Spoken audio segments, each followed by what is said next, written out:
Right, welcome everyone. It's Phil Rider's Diaries, just coming into Patterdale.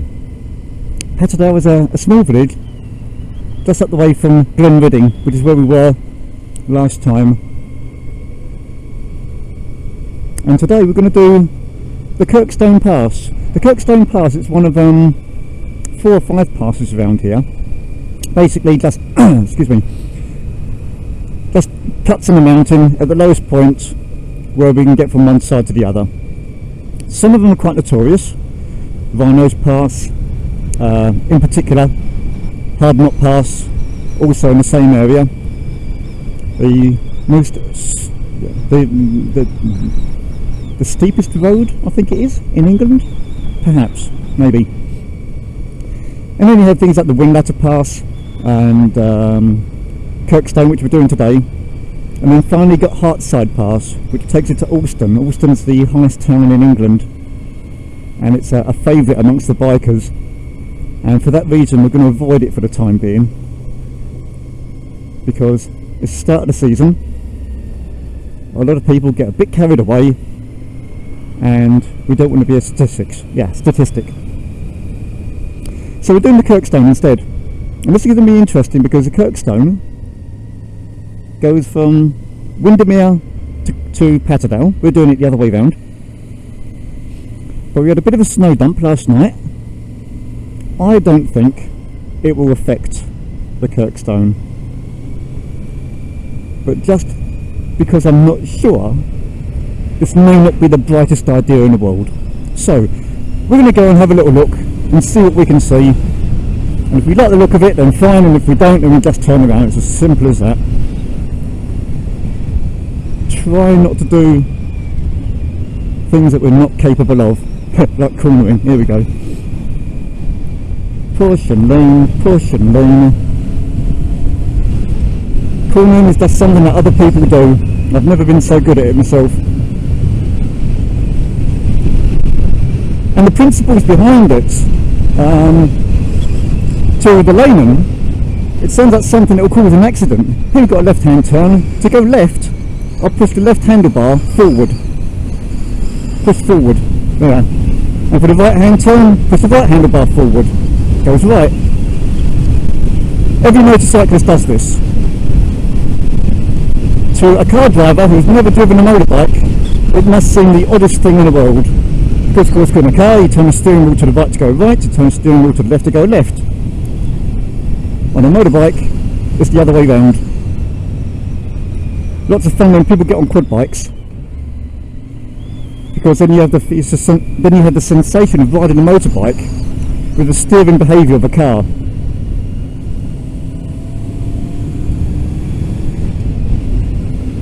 So we'll be keeping those inch-wide chicken strips on our back tyre for a while, I imagine, until we get happy with whereabouts we're putting the motorcycle.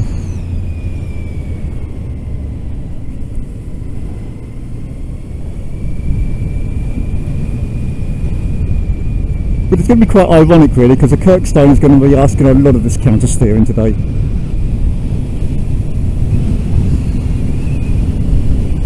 Of course, not only returning the motorcycle, you've got to be sure about where on the road you're putting the motorcycle. So I want to put the motorbike in a place where I've got the clearest view possible, but I don't want to be putting myself in a position of danger to do that. So we always sacrifice position for safety.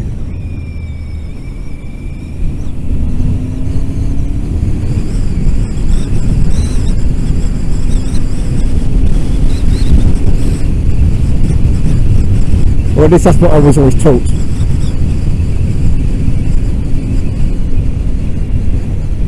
Alright, now why is he standing in the middle of the road? He's taking photos.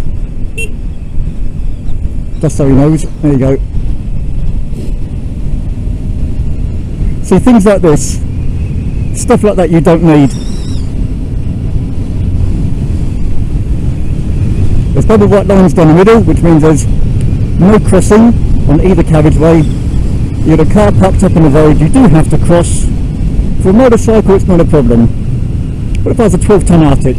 What if I was a coach? What if I was a bus?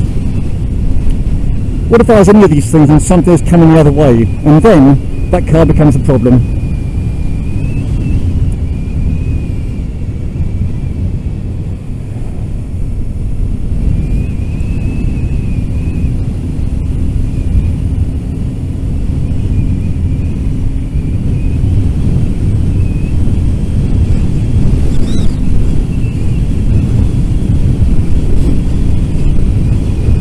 As I get closer to the natural speed limit, I can feel the wind noise picking up inside the crash helmet. I'm just wondering how much of this you can hear as well.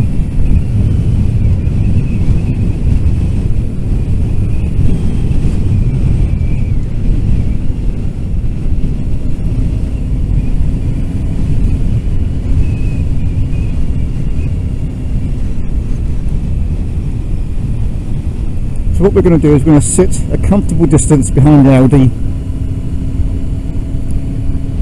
and as he starts getting into single figures creeping up here. Oh, he's pulling over, lovely.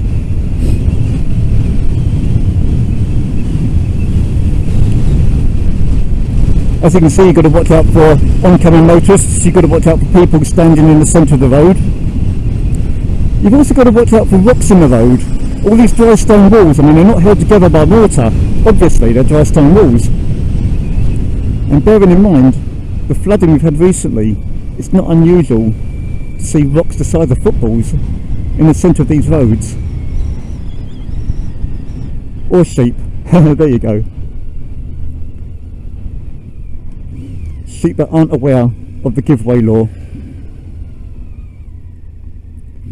Still, gives a chance to stop and look.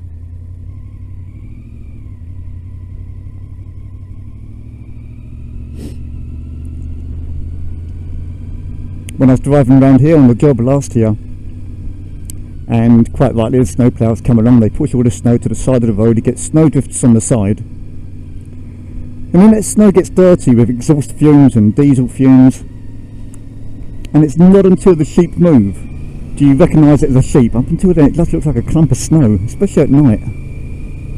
It scares the willies out of you.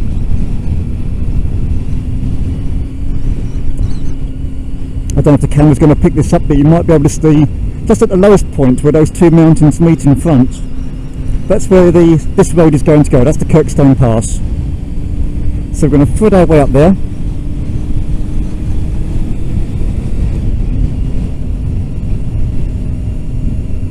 And then probably take a little stop at the top.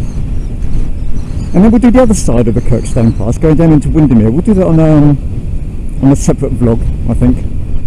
It might be a bit much all to do at once. Not for myself as a rider, but just as for yourselves as viewers. Don't listen to me rattle on all the time, do you? More sheep, here we go. And you keep your eyes on them. Unfortunately, for a lot of animals, their natural instinct is to change direction at the last moment. If you ever watch a hare run along or being chased by something, they'll change direction at the very last moment. It's like a survival instinct to try and evade their predator. Not easy when you're on a motorbike, I can tell you.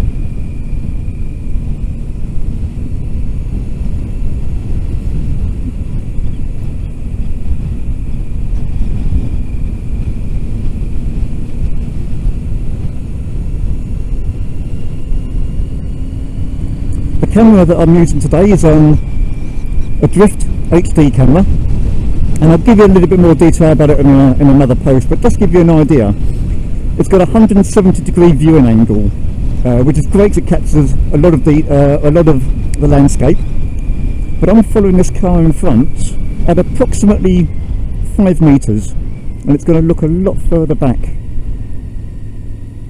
on the video, I can imagine.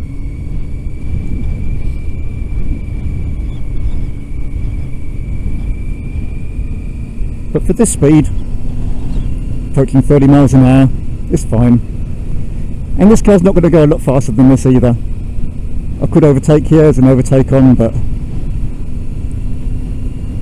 it's simply not worth it. When I go out for these rides, I'm concentrating more on talking rather than on making progress.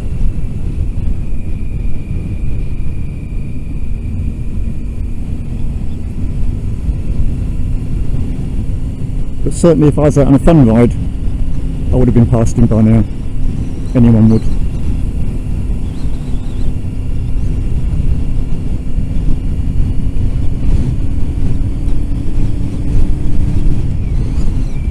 Oof.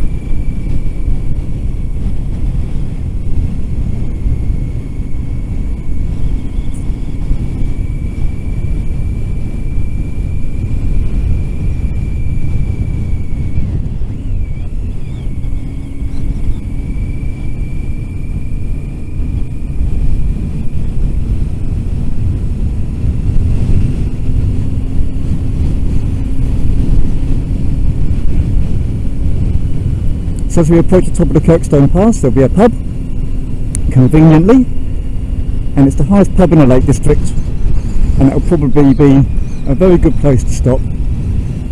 Not because it's a pub, I'm not actually drinking myself, but it's a convenient place to split the video.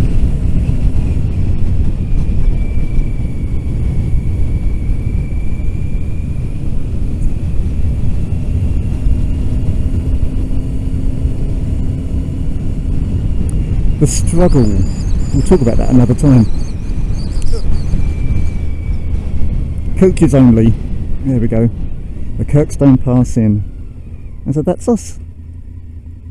Actually, I'll tell you what we can do, because we've got the space and the time. We'll put it over here and have a little look.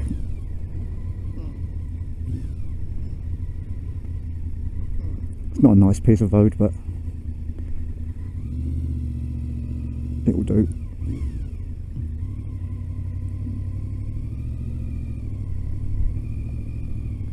Right, set disabled sign. That doesn't matter for now. I'm sure they've got plenty of space. And we'll just have a quick look.